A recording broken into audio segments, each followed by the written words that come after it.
projeto Palestra em Casa e agradecendo já a presença de todos vocês, agradecendo mais uma vez a professora Carla por estar aqui conosco. Eu quero reforçar aqueles lembretes iniciais. Primeiro, para você não esquecer de registrar sua presença na palestra para receber as horas de atividade complementar. Segundo, para que você, ao longo da exposição da professora, mantenha o seu microfone desligado.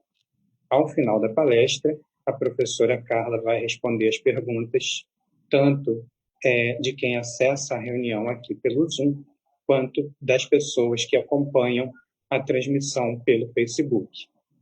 A professora Carla, mais uma vez, muito obrigado por estar conosco em mais uma dessas palestras do projeto Palestra em Casa. A palavra é sua, aproveitem. Muito obrigada pelo convite. Eu queria pedir desculpas, porque eu não pude na terça-feira passada. O professor José Mar foi muito delicado e me ajudou, me encontrando uma nova data, que está sendo hoje. Estou muito honrada e feliz em poder falar. É porque a Manu realmente não ficou bem de saúde semana passada, e quando o filho fica doente, a gente fica meio maluco, né? Então, realmente, eu não tinha condição de falar terça-feira passada, eu peço desculpas a todos. Bom, a gente vai conversar um pouquinho hoje sobre a MP 936 de 2020, dando uma continuidade, né, sobre a MP 927, que foi sempre com o intuito de quê? De poder fazer com que as pessoas não perdessem o seu emprego. Então, o objetivo maior que está acontecendo hoje dentro do governo é estabelecer possibilidades para que o empregador continue na ativa, ou seja, não feche a sua empresa, e continue com os contratos de trabalho ativos. Imagina, terminada a pandemia, se todo mundo estiver desempregado ou as empresas estiverem quebradas.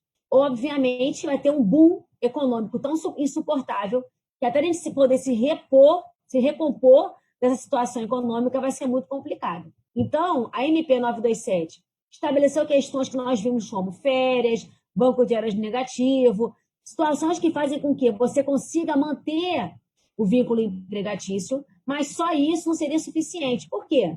E se o empregador dá férias ao seu empregado, ele precisa pagar pelas férias. Tudo bem que pela MP 927, ele paga pelas férias no mês seguinte, mas ele vai ter que pagar. Se a empresa não está funcionando, como é que ela vai ter condição financeira de arcar com a responsabilidade de pagar aos empregados férias? E aí, o governo precisou pensar uma outra solução, uma outra MP, que pudesse fazer com que tivesse um maior prazo e que o empregador pagasse um valor menor ou até não pagasse por aquele trabalho não prestado pelo seu empregado. A gente sabe que nós estamos em quase setentena, né? Já quase há 70 dias sem funcionamento. Os shoppings estão fechados, os cinemas, lojas de rua, só estão abertos o quê? Os serviços essenciais. Então, férias de 30 dias já passou, já deu, mesmo que conceda mais de um período, não seria suficiente.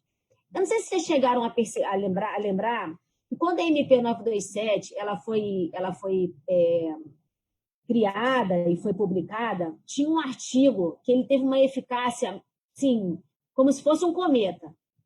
Domingo de madrugada, a MP 927 foi editada, foi publicada, e na segunda, desde que ele pudesse conceder um curso profissionalizante no online. Então, o empregado ficaria em casa sem receber dinheiro nenhum e o empregador dava a ele um curso. E aí, esse artigo 18 da MP 927, ele foi revogado. Por quê?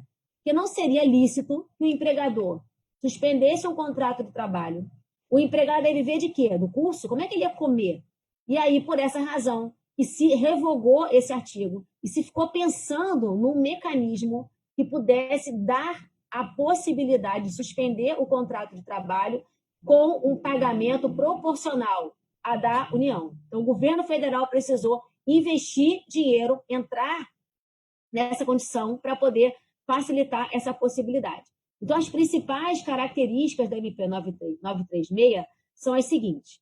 São que é possível que o empregador determine a suspensão dos contratos de trabalho. O que é suspensão de um contrato de trabalho? É quando o empregado não presta serviços e também não recebe pagamento. Não recebe pagamento, nesse caso da pandemia, do empregador. Por quê? Porque o empregado vai não trabalhar, mas ele vai se beneficiar de um amparo assistencial. Então, o governo federal ele vai entrar para poder financiar esse tempo em que o empregado está com o contrato de trabalho suspenso. Então, a primeira possibilidade que existe é que se faça a suspensão dos contratos de trabalho. E aí, isso pode ser feito mediante acordo individual ou acordo coletivo. O que vai diferenciar o acordo individual do acordo coletivo? O acordo individual é aquele que o seu empregador chama você, te diz, olha, eu preciso suspender o seu contrato de trabalho. A empresa não está funcionando, eu não tenho como continuar pagando o seu salário. E para que exista a possibilidade de manutenção do seu emprego, eu gostaria que você tivesse o contrato de trabalho suspenso. E aí o empregador faz um termo escrito e comunica essa intenção ao empregado 2 dias antes do início da suspensão. E aí empregado e empregador pactuam sozinhos e assinam e pronto, está resolvido. É um acordo individual. Mas também nós temos a possibilidade de ser feita a suspensão mediante acordo coletivo. O que é um acordo coletivo? É sempre que tiver a interferência do sindicato. Então, o sindicato pode negociar coletivamente, seja com o sindicato patronal, direto, o que não está sendo comum nesse momento, ou com a própria empresa.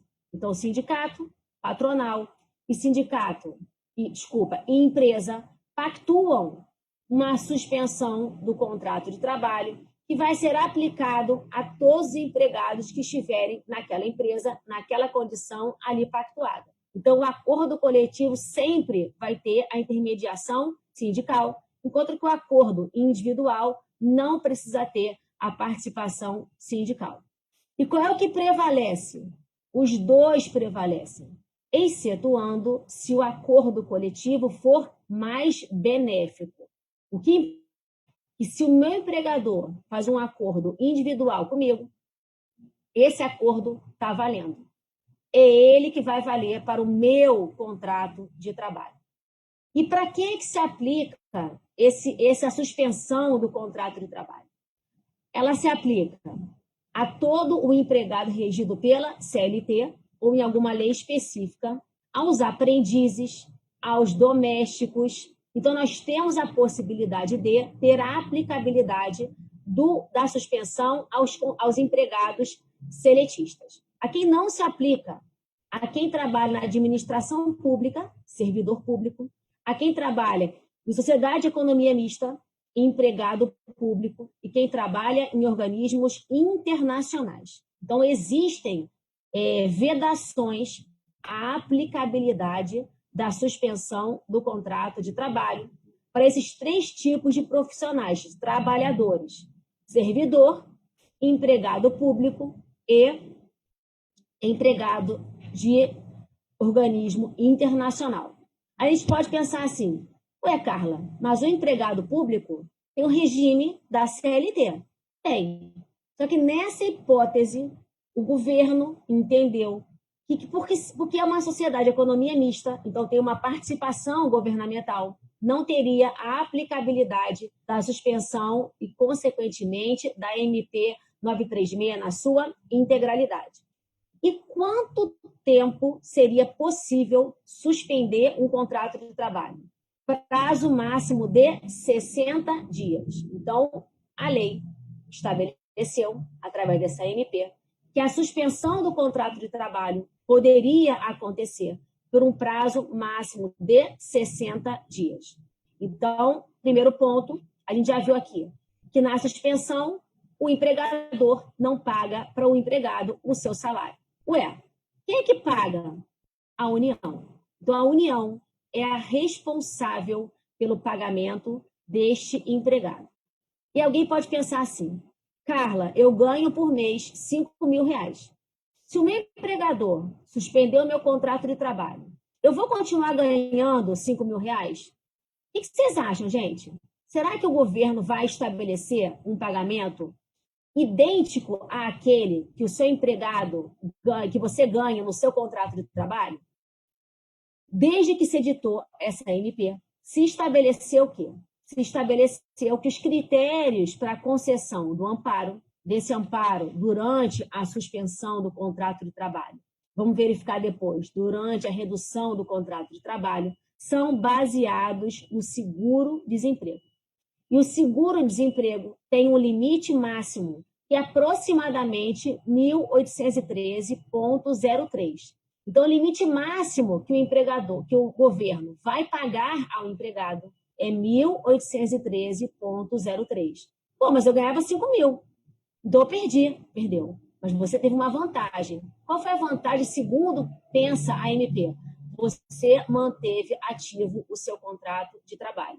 Você não foi dispensado durante a pandemia. Então, ainda que eu perca alguma coisa, eu não vou trabalhar, mas eu vou ter em contrapartida a possibilidade de ter um recebimento de algum valor inferior àquele que eu recebo mais para pagar, no mínimo, as minhas despesas. Eu vou ter que me adequar a essa nova realidade. E aí tem uma peculiaridade que é importante. Além da suspensão, existem empresas que estão funcionando, mas de uma maneira minimizada. Por exemplo, um restaurante, ele funciona em delivery.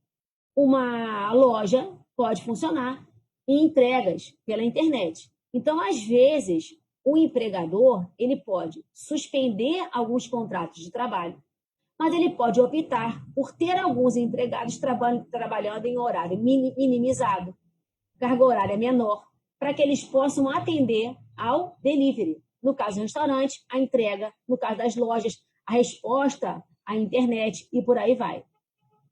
E aí, o que você pode fazer? Eu vi aqui, voltou. Eu sempre que trava meu computador, eu aperto F5. Eu acho que isso é uma tecla mágica, tá? Mas eu não entendo muito bem de internet. E aí, o que você tem que imaginar para saber? Existe a possibilidade de acordo individual, sem intermediação sindical, para dois tipos de trabalhadores de recebimento salarial. Para quem o empregador pode pactuar uma suspensão ou uma redução de carga horária. Para quem ganha até R$ 3.135. Então, quem recebe até R$ 3.135 pode pactuar diretamente com o seu empregador. E qual é a outra classe? Para quem ganha acima do dobro do limite máximo da Previdência Social, que dá mais ou menos R$ 12.500 e possui nível superior. Esses dois tipos de trabalhadores podem pactuar em acordo individual. E quem está entre 3.135 e 12.500 vai pactuar mediante acordo coletivo. Então, vou repetir para vocês. A gente pode suspender o contrato de trabalho pelo prazo de até 60 dias. Isso pode ser feito em acordo individual, mediante acordo coletivo. Só que a MP, ela limitou a possibilidade do acordo individual ao tipo de trabalhador pela pecúnia, pelo que ele ganha mensalmente. Então, quem recebe até 3.135 pode pactuar, tanto no coletivo como no individual. E quem trabalha num valor, quem recebe acima do dobro do mínimo, do dobro do teto máximo da Previdência Social, pode pactuar também com o empregador diretamente. Mas tem que ter nível superior. Eu posso ganhar R$ 13.000 e não ter nível superior. Então, não vou me enquadrar nessa hipótese aqui. É mais ou menos o que a Lei 13.467 estabeleceu como empregado hipersuficiente, que é aquele que ganha acima do dobro do teto máximo da Previdência Social. No meio termo, fica o acordo coletivo. E aí nós vimos aqui que o prazo máximo da suspensão do contrato de trabalho é de 60 dias. E com relação à redução? Vou dar um exemplo para vocês. O meu marido tem uma loja de rua que está fechada. Obviamente, não é um serviço essencial e ele precisa fechar a loja dele. Acontece que ele tem um trabalho de venda no online. Então, ele tem 9 empregados na loja dele e 3 empregados trabalham no online. Só que esses 3 empregados que trabalham no online não precisam trabalhar toda a carga horária nesse momento. Os demais, outros 6, não precisam trabalhar nunca. Por quê? Porque a loja não está funcionando. Então, o que ele fez? Com relação aos 6 empregados que ele tem, ele suspendeu os contratos de trabalho por 60 dias. E com relação aos 3 que trabalham na venda online, ele reduziu o horário de trabalho e, proporcionalmente, ele vai reduzir o quanto ele deve pagar para cada funcionário. A redução pode ser de 25%, pode ser de 50% ou pode ser de 70%. Então, há 3 possibilidades de redução de carga horária: 25%, 50% e 70%. Quando o empregador resolve reduzir o horário de trabalho, ele vai pagar proporcionalmente as horas trabalhadas. Então, se eu, empregadora, resolvi reduzir um horário de trabalho e o meu empregado ganha R$2.000 por mês e eu reduzir em 50%, ele vai ganhar R$1.000 em que eu vou pagar para ele e os outros R$1.000 quem vai pagar é o governo. Obviamente que nem sempre a pessoa vai ganhar R$1.000. Por quê? Que vai se fazer a base de cálculo como se ele tivesse recebendo o seguro-desemprego. E o seguro-desemprego, ele obedece critérios de cálculo diferenciados. Mas para quem ganha menos valor, um valor mais baixo, não sofre nenhum impacto. Então, a proteção maior dessa MP é sempre para o funcionário que recebe menos dinheiro. E quanto tempo em que o empregador pode reduzir a carga horária? Inicialmente, pela MP 936, essa redução pode ser de até 90 dias, ou enquanto exista o estado de calamidade. A gente sabe que em março houve um decreto legislativo número 6 de 2020 que estabeleceu que nós estamos vivendo um estado de calamidade. Então, enquanto essa situação perdura, estamos aplicando a MP. Vamos imaginar que, milagrosamente, se descobriu a cura do coronavírus, todos serão vacinados amanhã e acabou esse problema. A MP perde a eficácia, as suspensões perdem a eficácia, a redução perde a eficácia. Não tem razão de continuar se você não tem mais motivação para não ter o contrato de trabalho suspenso ou o contrato de trabalho reduzido na sua jornada. E aí, gente, vem uma questão muito interessante. Vamos imaginar a seguinte questão. Meu empregador me pagava plano de saúde e ele suspendeu o meu contrato de trabalho. Será que ele vai continuar pagando meu plano de saúde? O que vocês acham? Vai. A MP, ela só estabeleceu que o empregador não vai pagar o salário, bem como ele não vai contribuir nesses meses para a Previdência Social. Ué, então o empregado vai perder 2 meses de salário de contribuição? Vai. O que você pode fazer, então, para evitar a perda desses 2 meses? Nós, como empregados, somos segurados obrigatórios da Previdência Social. A gente ganha nosso pagamento e lá vem uma retenção do INSS, que o nosso empregador repassa para a Previdência Social junto com a contribuição dele. Quando o contrato de trabalho está suspenso, não há pagamento de Previdência Social. Mas aí a MP pensou o seguinte: vamos imaginar que o empregado ele é muito louco da Previdência Social e ele quer continuar contribuindo. Então, ela possibilitou que o empregado que queira contribuir, contribua como segurado facultativo. Quem é que é o segurado facultativo? É aquela pessoa que não quer, não precisa contribuir, mas quer contribuir. Pela lei, é a dona de casa e o estudante maior de 18 anos. Então, eu estou fazendo estágio, tenho 19 anos, 20, quero contribuir, vou lá e sou facultativa. Eu me inscrevo porque eu estou a fim de contribuir, mas eu não sou obrigada a contribuir. Então, por esses 60 dias de suspensão do contrato de trabalho, seria possível que o empregado que quisesse fosse ao site da Previdência Social e fizesse uma inscrição como segurado facultativo para não perder 2 meses de contribuição previdenciária. Isso é uma possibilidade e não uma obrigação. Deixa eu ver se comecei que eu falei tudo. Só uma coisa que eu preciso falar.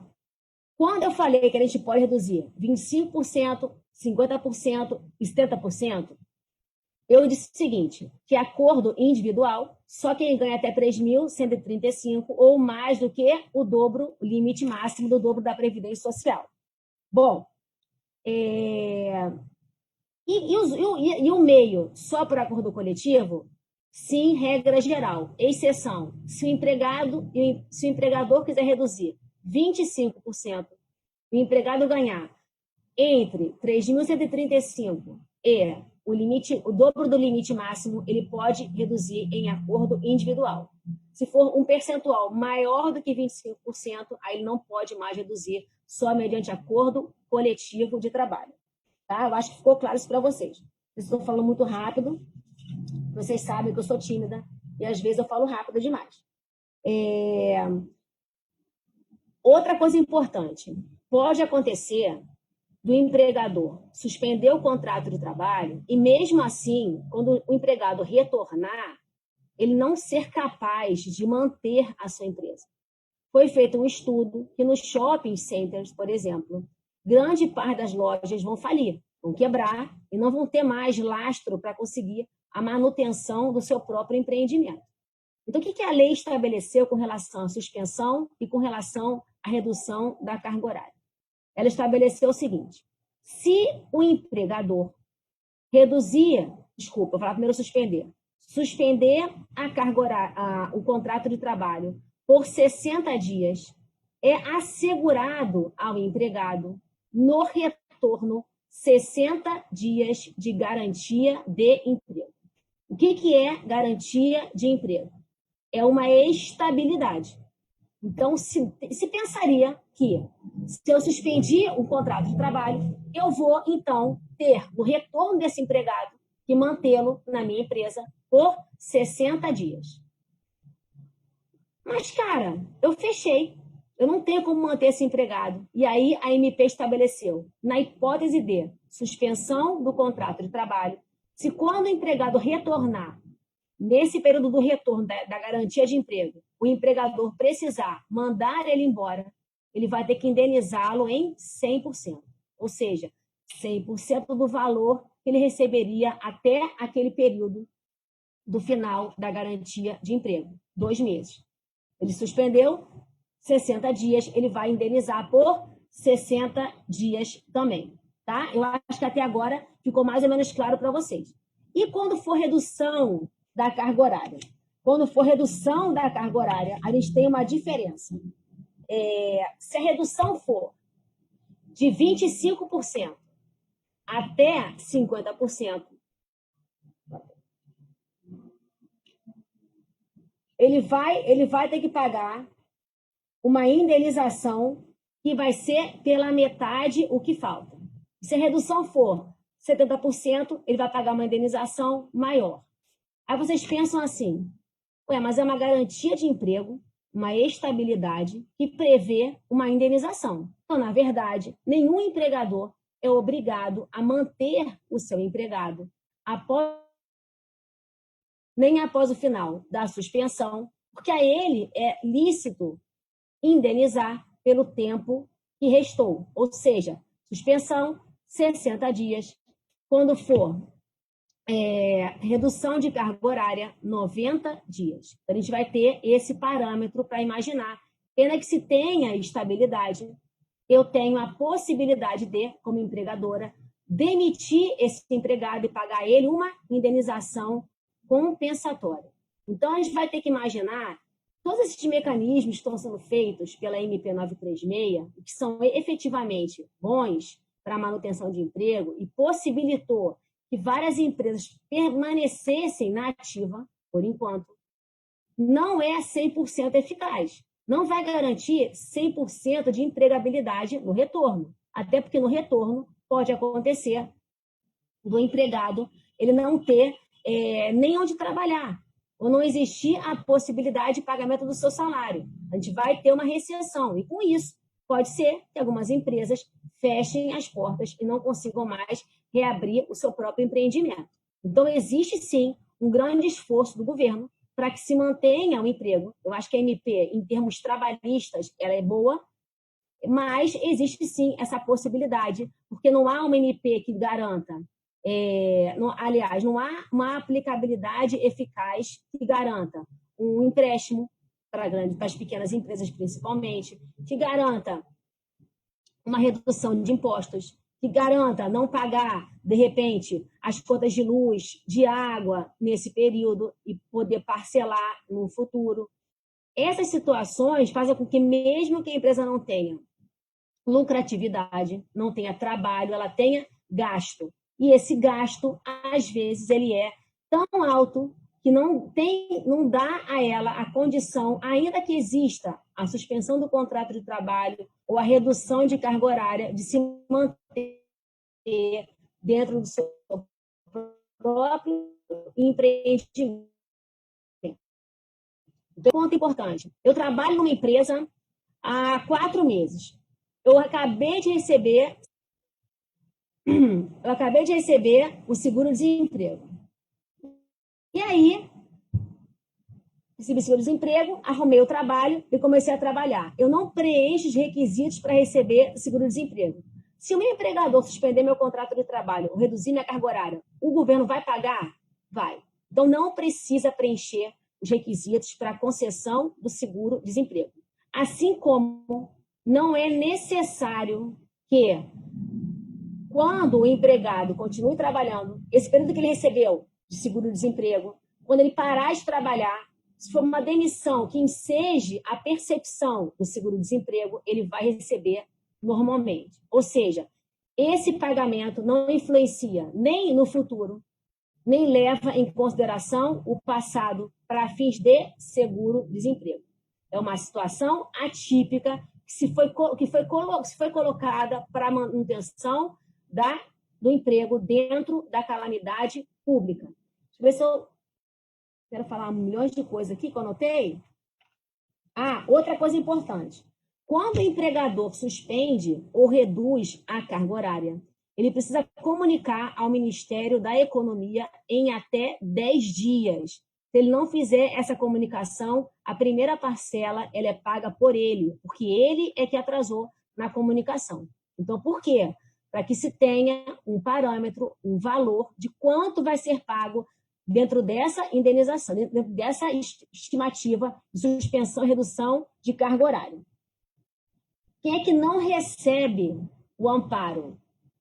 Quem está em gozo de benefício previdenciário. Então, se eu tiver algum empregado em auxílio-doença acidentário, estiver afastado em percepção de benefício, aposentado por invalidez, o aposentado que volta a trabalhar não tem direito à suspensão nem à redução de carga horária. Só é possível 2 tipos de benefício para que o empregado receba: pensão por morte, porque ele recebeu porque ele é dependente de alguém que morreu, ou auxílio acidente. É quando eu sofro uma sequela de um acidente de trabalho, volto a trabalhar, mas vou manter a percepção desse benefício. Então, os únicos benefícios previdenciários que dão direito ao empregado de receber o amparo é pensão por morte e auxílio acidente. Todos os demais benefícios previdenciários que o empregado receba lhe impedem de entrar nesse plano de suspensão ou redução da carga horária. Então, se o empregador tiver um empregado que está aposentado, ele não vai poder suspender o contrato de trabalho dele. Por quê? Porque o governo não vai pagar a ele o amparo assistencial. Beleza? Só para vocês poderem compreender como é que é essa dinâmica. Quem mais não recebe? Quem está afastado do emprego para qualificação profissional, do artigo 476-A da CLT. Então, eu me afastei para fazer um curso de mestrado e eu estou sem receber pagamento porque eu estou fazendo um curso. Pedi para me afastar para uma qualificação profissional. E no meio nesse meio tempo, aconteceu essa pandemia. Eu não recebo o amparo assistencial. Então, tem pessoas que, pelas situações que elas se enquadram, elas não vão receber esse amparo. Beleza. Outra coisa importante. Contrato de trabalho intermitente.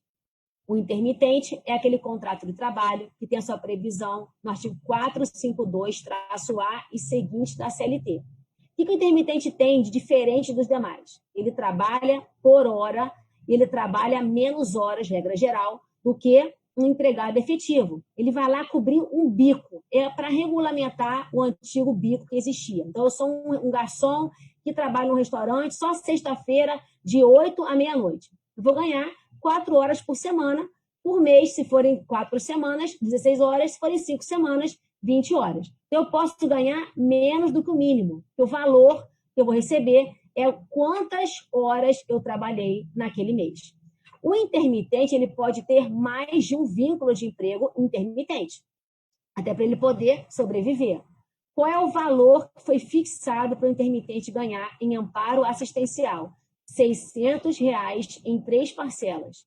E se ele trabalhar em 5 empregos de intermitente? Ele vai ganhar os mesmos R$ 600 em parcelas.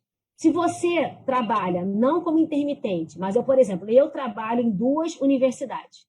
Se o meu empregador suspendesse meu contrato de trabalho na Veiga e na outra universidade, eu ganharia o amparo dos 2. Obviamente, respeitando o limite máximo, que é 1.800 e pouco. Então, eu ia sair perdendo? Eu ia sair perdendo, mas é possível que eu pleiteasse esse benefício e que as minhas 2 empregadoras suspendessem ou reduzissem a minha carga horária. A gente que é professor é diferente, porque a gente ganha hora a aula. Mas quem é fixo, quem é administrativo, quem trabalha, por exemplo, no atendimento ao cliente, quem trabalha na sala dos professores, todos são fixos. Eles podem receber, podem ter um contrato de trabalho suspenso. Beleza, galera? Com relação à SMP, eu acho que esses são os pontos mais importantes. Mas eu queria falar com vocês uma outra coisa que eu também acho relevante. E, aproveitando a oportunidade, eu vou falar. Está saindo muito na mídia o seguinte: churrascaria, fogo de chão, demite 600 empregados. Parmê fecha tantas filiais. Os shoppings demitem tantos empregados.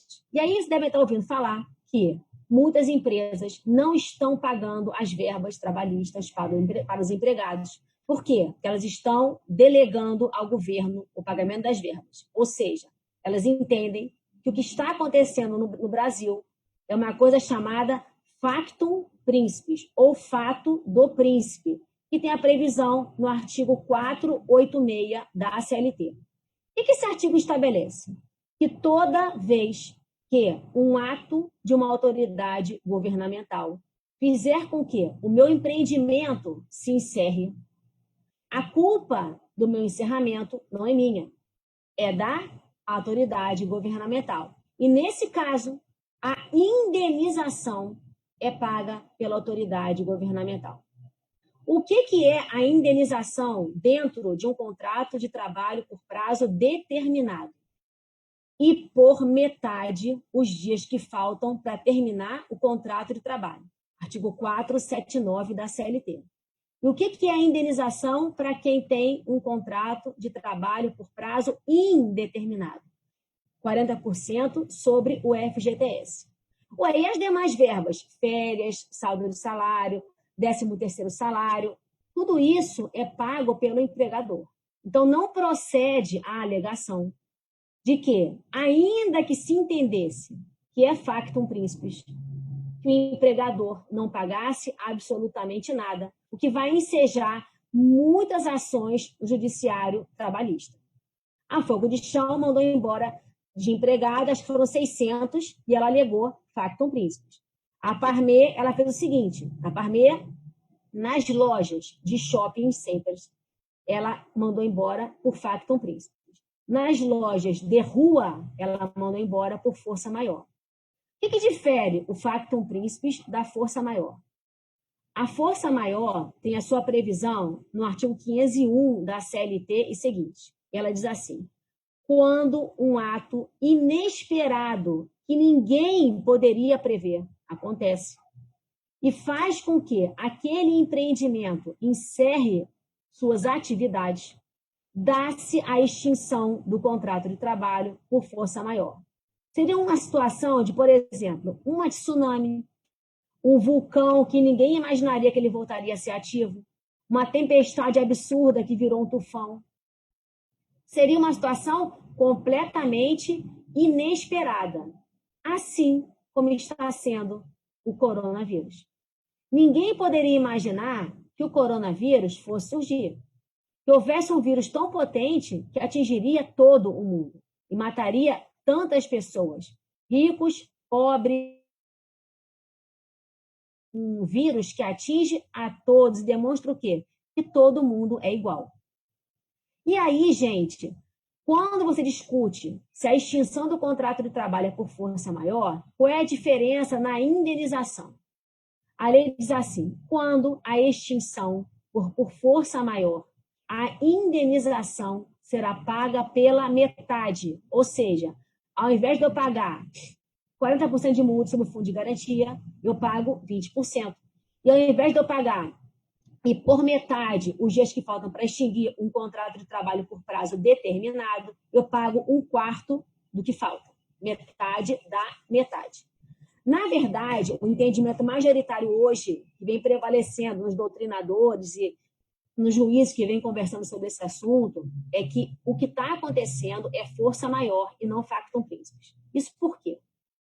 Se a gente parar para imaginar por que a Veiga fechou, por que nós não podemos ter ela presencial?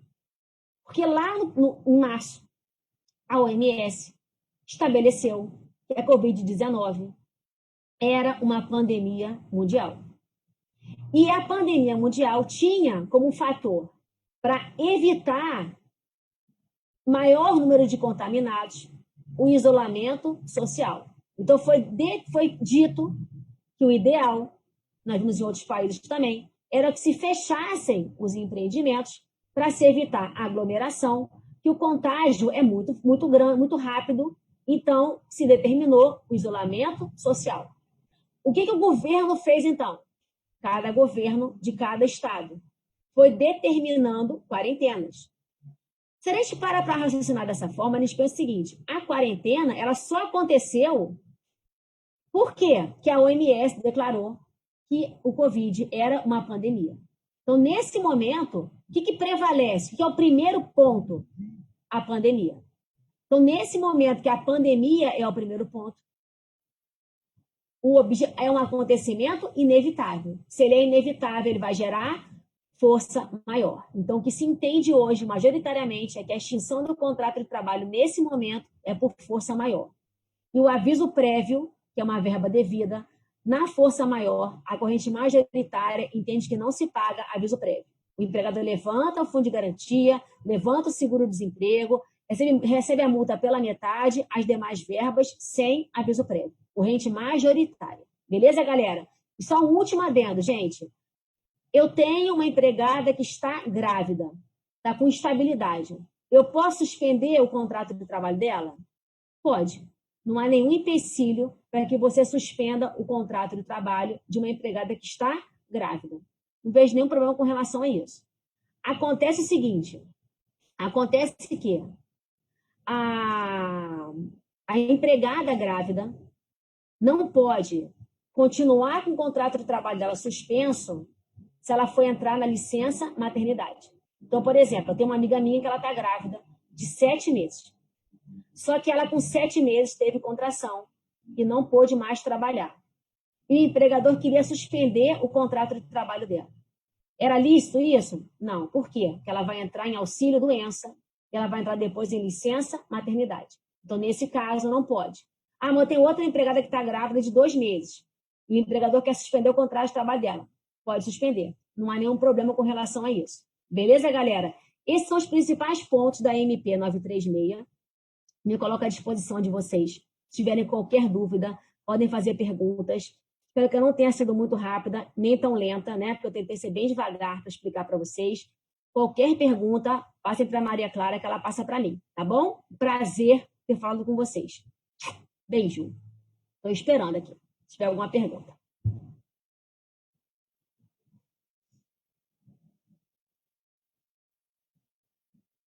Pode fazer pro microfone, Maria Clara? Maria Clara que manda aqui, eu não mando nada.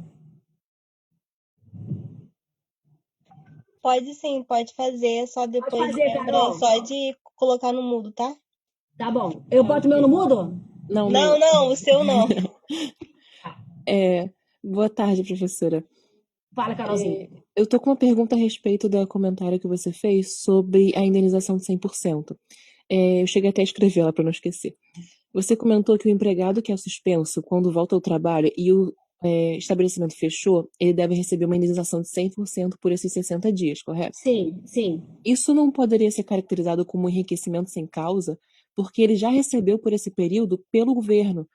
Então, o correto não seria o empregador pagar o diferencial, se houver, do Não, salário dele? entendi. Que assim, se você for começar a ler a MP 936, ela começa dizendo assim, que tudo que está sendo feito ali, todo gasto governamental é para que você mantenha o emprego. Então, é para manutenção do emprego, consequentemente, da economia. Tá? Então, quando o governo possibilitou ele mesmo marcar com o valor de amparo para suspensão e redução de carga horária, foi para que não houvesse demissão. Se você, que é empregador, optou por aceitar isso, tem uma cláusula que diz dar garantia de emprego. Ciente de que vai existir uma garantia de emprego. Só que se você, acabado esse prazo, não tiver condição, a gente está pensando aqui que não vai prorrogar, porque a gente não sabe, tá? Se não houver condição de você manter o empregado, você vai ter que demitir. Ou porque você fechou o seu empreendimento, ou porque você vai reduzir seu quadro de funcionários. Isso pode acontecer.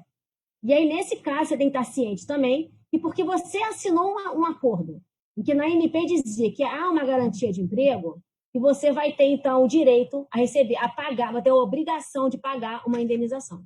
Então, não é cimento sem causa, não. Eu acho que é uma garantia para o empregado mesmo. Porque, assim, inicialmente o pensamento seria que ia durar no máximo 60 dias e que já está se prorrogando por tanto tempo do jeito que está agora e já estão pensando que vai voltar só para agosto se voltar. Então, as pessoas não tinham uma garantia de que o trabalho ia, ou de que a empresa iria ter que se sustentar por esse tempo todo. Mas se fosse 60 dias, você assinou tendo ciência de que seria 60 dias correspondente a isso. Sim. Aí, quando você faz um negócio desse, o empregado está ganhando tanto pelo governo quanto pela empresa. E o empregador, no caso, já estaria sendo lesado por estar com o negócio fechando, não? Não, eu acho o seguinte, eu acho que você está pensando que o empregado está ganhando o que ele ganha na integral. Se você ganha 5 mil reais de salário, você não vai ganhar esses 2 meses 5 mil reais. Você vai ganhar 1.813. Aí ele completaria com o diferencial. Não é assim que funciona. Não. Tá. Não é assim. É por isso que eu te falei assim. Eu acho que no âmbito trabalhista, a MP foi boa. No âmbito empresarial, falta muita coisa. Uhum. Tá? Entendi. Eu estava pensando mais por esse caso mesmo. Mas... Não, do empresarial. Não, eu também concordo com você, que vai ter muita empresa que vai quebrar e não vai nem poder pagar nada, né? Efetivamente. Tá ok. Obrigada, professora. Nada, Carolzinha. Deixa eu ver aqui. Cecília. Quais efeitos para pagamento das férias? Na verdade, Cecília, quando suspende o contrato de trabalho, suspende o cômputo do período aquisitivo. Então, na suspensão normal, pela própria legislação, aquele período não é computado para o período aquisitivo. Ou seja, eu teria que trabalhar mais 2 meses para poder adquirir as férias, para completar o meu período. A MP, ela foi omissa quanto a isso. Então, eu acho que ela vai aplicar a regra geral. Então, nesses 2 meses, não há a contagem para efeito de férias, que é a suspensão do contrato de trabalho.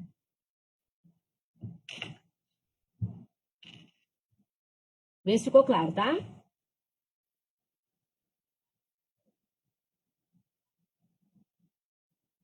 E todo mundo está com preguiça, ninguém está perguntando nada. Podem perguntar, tá, gente?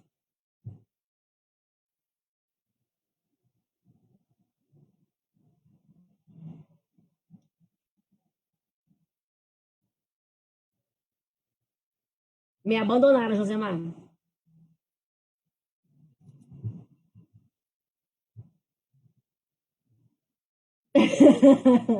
Obrigada, Luísa. Professora, no Facebook não tem nenhuma dúvida. O pessoal só tá elogiando mesmo, falando que a senhora é 10 e que foi ótima. Gente, muito obrigada. Obrigada de coração pela oportunidade de falar um pouquinho com vocês. Acho que a gente está vivendo um momento muito complicado. Eu acho que sejam várias perguntas, como a Carol perguntou também. E eu acho que talvez, se a gente continuar com essa prorrogação, que eu não acredito que o governo não vai ter condição financeira de arcar com mais amparo. Então, eu acho que a gente vai voltar a trabalhar nessa loucura mesmo. Você vê que hoje o Duque de Caxias abriu, né? E tem muitos infectados lá. Então, assim, a gente é o contrário. Quando a curva não está alta, a gente vai e fecha. Quando a curva está alta, a gente abre. Então, assim, convidando, se tiver uma nova MP, Josemar me convida. Eu já me convidei antecipadamente. Então, assim, eu me convido para ele me convidar, né? Mas se tiver alguma dúvida, Célia, eu vou deixar aqui no meu WhatsApp. É 999-31-9970. Se alguém tiver alguma dúvida, pode mandar o WhatsApp para mim.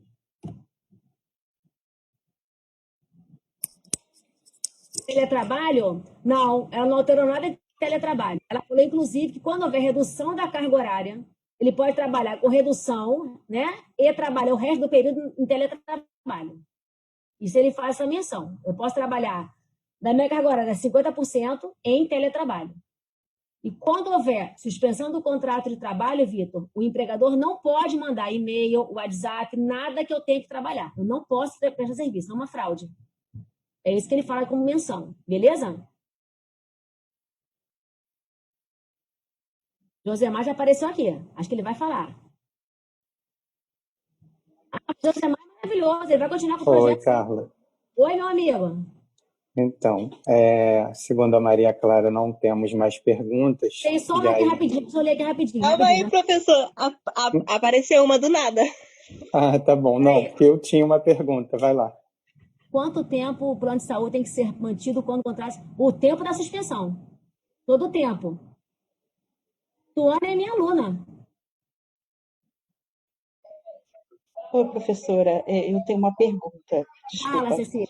É o seguinte, professora, eu fiz essa suspensão, né, que a gente tem 2 empregadas aqui, eu já fiz a suspensão, né, e aí, o que eu estava pensando em fazer? Eu não sei nem se é válido isso, porque como a suspensão só pode até 60 dias, né, provavelmente vai continuar esse problema. E como minha mãe é de risco, né, eu não quero que elas venham, né, Entendi. Então provavelmente. E aí, o que eu pensei? Terminado esse prazo de 60 dias, não vou poder suspender mais, e eu já até conversei com elas, a gente poderia fazer uma redução de carga horária, e aí faria horária e salário, só que aí, nesse acordo, eu também colocaria um acordo de compensação, ou seja, elas continuariam a não vir, né, mediante essa redução de carga horária e salário, não viriam, e esse pagamento que eu iria fazer, né, essa carga horária que elas teriam que vir, né, vamos dizer, 50%, né, trabalhariam metade do tempo, que elas não viriam, elas poderiam compensar depois que terminasse esse problema todo, porque realmente eu não quero que elas venham, mas eu só tenho até 60, entendeu? Você não vai poder reduzir, não. Você vai ter que fazer o seguinte, você vai criar com elas um banco de horas negativo, que está na MP 927, você vai pagar elas normalmente e elas vão te dever todas as horas não trabalhadas. E trabalhar em hora extra para frente. Não tem como reduzir e fazer a compensação. Uma e outra, entendeu? Não, então. Eu não sei se eu entendi ou se você entendeu. Assim, elas não viriam durante a redução. Sim, essa parte eu entendi. Entender. E aí, quando voltasse, elas compensariam esse tempo que elas não viriam. Esse é o problema, porque se você reduzir, você não pode reduzir e exigir compensação. Ou você... tá, entendi. Ou você estabelece um banco de horas negativo, e aí elas vão compensar mais adiante, ou você reduz e paga metade e perde. Entendeu? Para entender? Não tem como você misturar um com o outro. Tá. E eu ia fazer? Se elas têm férias para tirar, o ideal é dar férias. Se as férias não estão vencidas ainda, você pode dar um antecipado, não tem problema. Tá? Eu dei para uma eu já até dei, mas para outra, eu não sei que a outra vai pagar. Pode até tentar ver isso, adiantar. Você pode dar férias antecipada, tá? Tanto para outra, e pode dar mais de um período. E pode fazer um banco de horas negativo. Aí você cai na MP 927.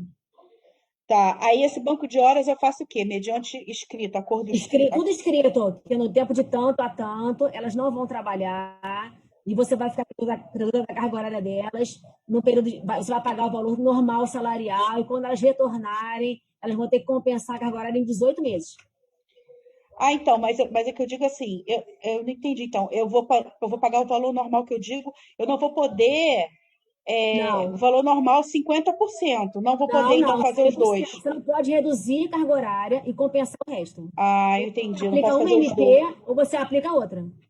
Entendi. Caramba, eu queria ter, isso ficaria tão bom. Entendi. Não tem condição. Porque a MP 933 é redução e 927 é banco de horas. Entendi. Caramba, então não sei como é que vai ser. Tá bom, obrigada, professora. Você fazer as férias, eu acho. Seria mais interessante.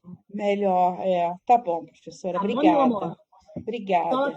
Imagina, no caso da gestante, no retorno da suspensão, se a empresa não tiver condição de manter e fechar, confliga a estabilidade. Ela vai receber. Ou ela vai receber, se a empresa fecha e eu tenho estabilidade pela gravidez, a minha estabilidade é de até 5 meses após o parto. Se a empresa não puder pagar voluntariamente, ela vai pagar na justiça. Vou penhorar bem, vou tentar executar o que tem de patrimônio.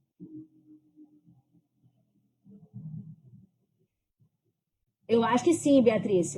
Se a empregada doméstica continuar trabalhando, teve até um caso que aconteceu da empregada ter morrido. Se a empregada doméstica continuar trabalhando e ela adquirir Covid, é uma doença ocupacional. E dá para você responsabilizar o empregador se ele foi o culpado daquilo ali. No caso dessa moça que morreu, ela foi obrigada a trabalhar com 2 patrões que estavam com Covid-19. Eles ficaram vivos e ela morreu. Ela pegou a Covid e morreu. E eu entendo que, nesse caso, cabe uma pensão vitalícia para a família dela. Uma indenização patrimonial. Cabe sim. Adorei o Maravilhosa, viu? Gostei muito. Muito obrigada. Você também é maravilhosa, Beatriz. Te amo. Quem pode perguntar agora é Josemar. Eu respondi tudo aqui. Eu acho. Tem mais uma aqui. Não, a diarista não recebe nada, amor. A diarista é autônoma. E essa MP, ela se aplica para o doméstico, para o empregado, não para autônomo. Autônomo não tem garantia. Infelizmente não tem. Porque ela vai poder entrar naquele amparo de R$600. Mas não é interligada a essa MP. É a portaria 10.000 e pouco, se não me engano. Deixa eu ver até o número para você aqui que eu vou te falar. Deixa eu ver se eu vou ler a pergunta de baixo, eu vou catar aqui a portaria.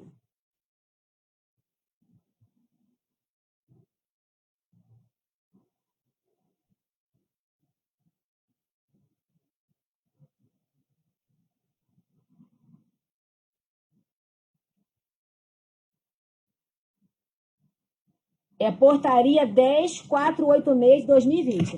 Deixa eu ver aqui. Portaria 10.486 de 2020. É do amparo de R$600, no caso da diarista. Que é para o camelô, para quem é autônomo. Em caso de suspensão, e mesmo assim o empregador solicita alguns trabalhos, o empregado pode fazer nesse cenário. Eu entendo que na suspensão, e a MP é muito clara com relação a isso, Tainá, se na suspensão o empregador exigir que o empregado faça algum trabalho, é uma fraude, ele pode ser multado e a suspensão perde o efeito.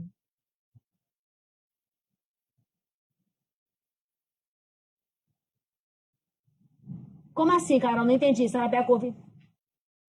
Não.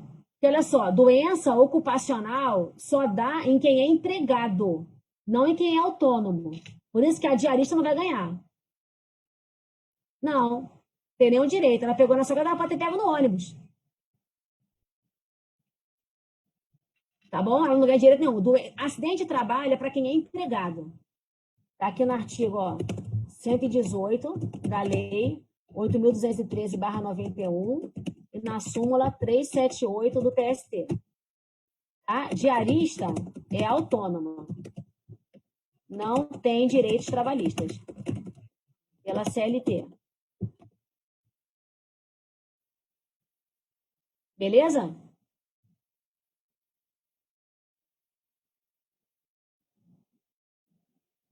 Até porque você poderia pegar no trânsito, em vários locais. Tô muito longe de ser rainha, Carol.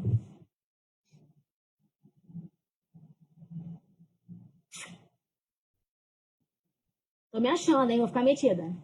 Botei até brinco, botei aliança, me maquiei. Hoje eu fiz tudo, por causa do Josemar, porque eu tenho que ficar chique para essa palestra aqui. Não posso ficar uma pessoa barangoca. Já não faz unha, não faz nada, não pinta cabelo. Uma loucura. O que o Josemar queria perguntar? Fala, meu amigo. Não, a Cecília já fez a minha pergunta, já resolveu o meu problema. Resolveu o seu problema? Já resolveu. Então Carla, eu tá só bom. quero mesmo te agradecer mais uma Imagina. vez por ter disponibilizado uma parte do seu dia para conversar com a gente sobre um tema que tem sido tão difícil, né, para a gente enfrentar, seja a gente como profissional do direito, seja a gente como empregado, seja a gente como empregador, está todo mundo tateando muito nisso. Sim. E você vem para nos ajudar um pouco a entender isso. Então, quero mais uma vez te agradecer e agradecer aos alunos também que tiveram com a gente até aqui. Então, vou deixar você se despedir para dar os avisos finais. Gente, muito obrigado, tá?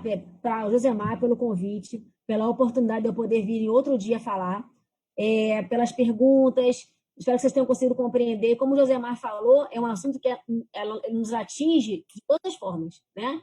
A gente como empregada, a gente como empregador, a gente no futuro próximo, como é que vai ser, a gente com tudo, né? A gente não sabe como é que vai ser o nosso futuro, em todas as relações, né? Seja a gente como empregado, empregador ou cidadão do próprio país. Então, eu acho que essa é uma situação que eles têm que conversar, têm que discutir, têm que pensar, maturar para poder ter um futuro um pouco melhor. Muito obrigada por tudo e já me convido, Josemar, se tem uma nova MP, eu te mando um WhatsApp. Para falar com você. Carla. Bom, meu amigo, muito obrigada. Um beijo em todos. Fiquem com Deus. Se cuidem, tá? Se cuidem. Beijos e abraços virtuais em vocês. Beijo, meu amigo. Fica com Deus, hein? Deus te abençoe. Beijo, Carla. Obrigada, gente, Maria Clara. Desculpa. Eu quero, para a gente finalizar hoje, né, novamente agradecer a professora Carla, novamente agradecer a todos vocês e lembrar que amanhã nós temos a professora Leonora, que vai conversar um pouco com a gente sobre a doação de sangue por homens homossexuais, como isso se reflete nesse momento em que muitos doentes precisam de sangue, principalmente. Então, fica o convite para